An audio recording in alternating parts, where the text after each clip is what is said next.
Shalom, shalom, shalom, shalom à tous, soyez les bienvenus, c'est de nouveau votre frère Eric, le serviteur de Dieu, Eric Lawson. On est encore réunis aujourd'hui pour ensemble partager la parole de l'Éternel, pour se laisser impacter. Oh Seigneur mon Dieu, merci. Merci Père encore pour cette opportunité que tu nous donnes, pour cette grâce que tu nous fais. Aujourd'hui encore Seigneur, touche tes cœurs, impacte tes vies, qu'à travers ta parole, chacun puisse recevoir sa part. Amen. Bien-aimés, soyez le bienvenu.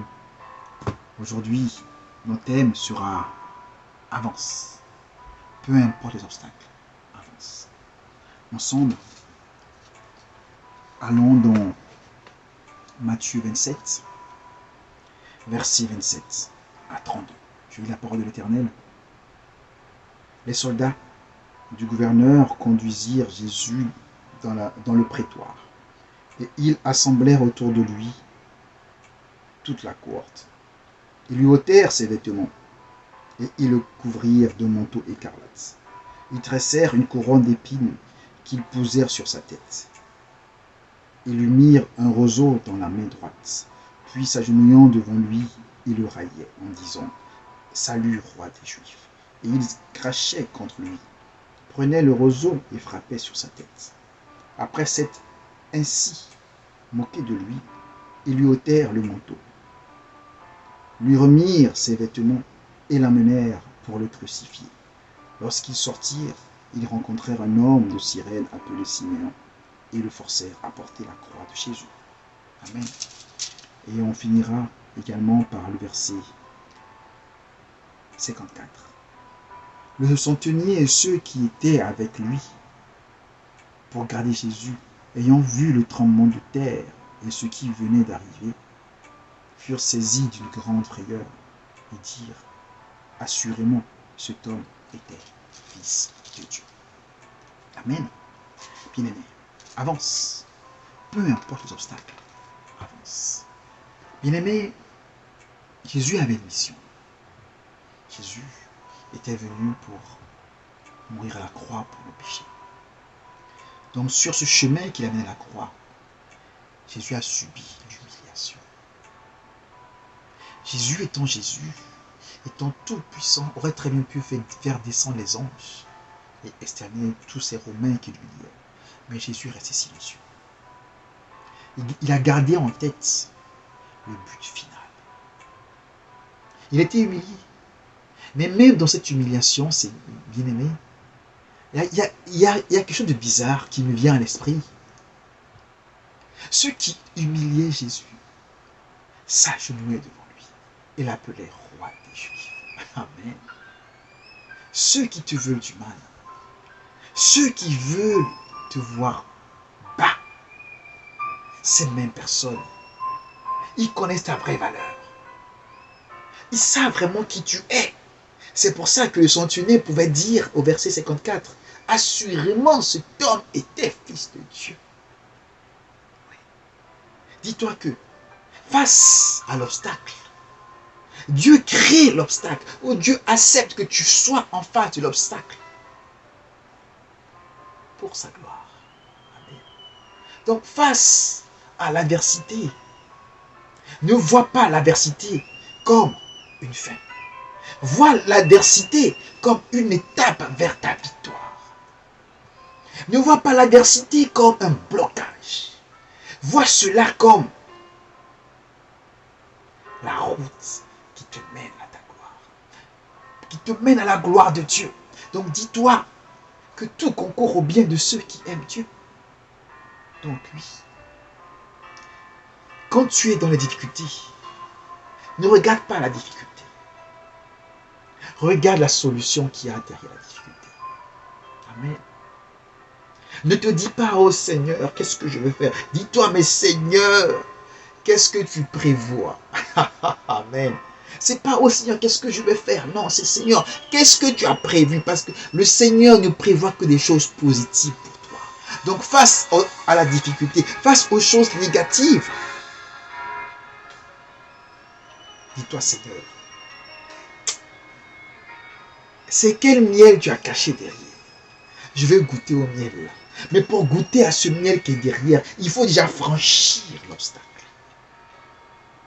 Il faut déjà franchir l'obstacle. Il faut te dire, peu importe les obstacles, je dois avancer. Parce que je sais une chose, mon Dieu ne s'arrête pas à l'obstacle. Mon Dieu est un Dieu qui va au-delà de l'obstacle. Donc peu importe ce que tu as, souviens-toi d'une chose. Va au-delà. Parce que Dieu est l'alpha et l'oméga. Dieu n'est pas le début et le milieu. Dieu n'est pas le milieu et le début. Dieu est le début et la fin.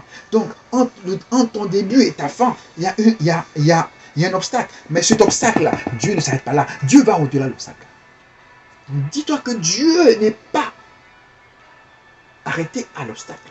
Dieu est au-delà de l'obstacle. Donc Dieu étant au-delà de l'obstacle, donc Dieu étant avec moi, donc j'avance avec Dieu. Parce que Dieu est avec moi, donc j'avance avec lui. Donc vu que j'avance avec Dieu, Dieu va m'amener au-delà. Parce que Dieu est le commencement et la fin. Donc, ce que je vois aujourd'hui là, que je trouve difficile, que je trouve compliqué, je dois savoir une chose. Dieu est au-delà. Donc, bien aimé, peu importe ce que tu vis, avance. Avance. C'est dur, oui. Avance.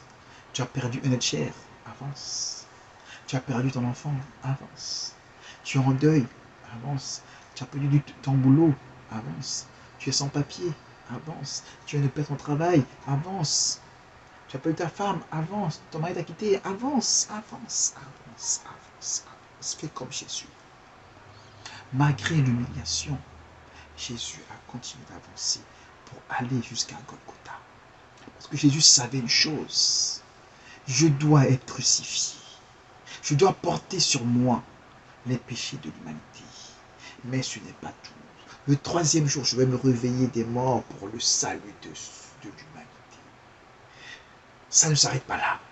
Ça ne s'arrête pas devant les Romains qui sont en train de m'humilier, de me cracher dessus. Ça va au-delà, ça va au-delà, ça va au-delà. Donc je dois continuer d'avancer. Mais le comble dans tout ça, bien aimé, ceux qui sont en train de t'humilier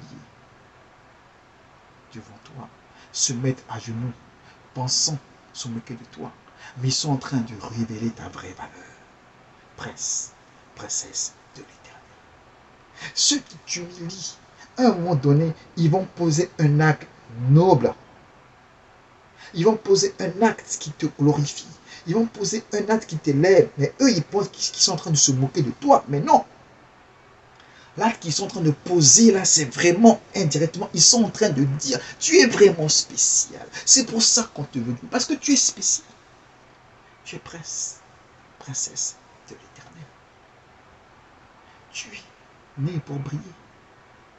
Donc, même si actuellement, je suis en train de te remplir de boue, mais je sais une chose. Tu es né pour briller.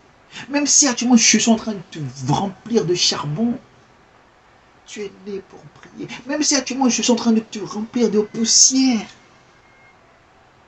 tu es né pour prier. Peu importe ce que l'ennemi fait. Peu importe ce que l'ennemi fait, souviens-toi que pour Jésus, c'était la même chose. Jésus a enduré tous les supplices possibles, les humiliations. Mais il était né pour prier. C'est pour ça qu'eux-mêmes, ils ont commencé par se mettre à genoux et l'appeler roi des Juifs. Pour eux, c'était se moquer de lui, mais ils ne savaient pas qu'ils étaient en train vraiment de lui donner son vrai nom, roi. Oui. Peu importe les obstacles, avance. Avance. Car tu es né pour prier. Amen. Oh Seigneur, merci. Oh merci mon Dieu pour cette révélation que tu as encore nous faire. Je suis sûr que ce message a touché quelqu'un. Quelqu'un qui était sur le point d'abandonner a compris qu'il ne doit pas abandonner, a compris qu'il n'est pas n'importe qui. Oh, merci Père. Amen. À mercredi prochain. Souriez, je vous prends en photo. Shalom.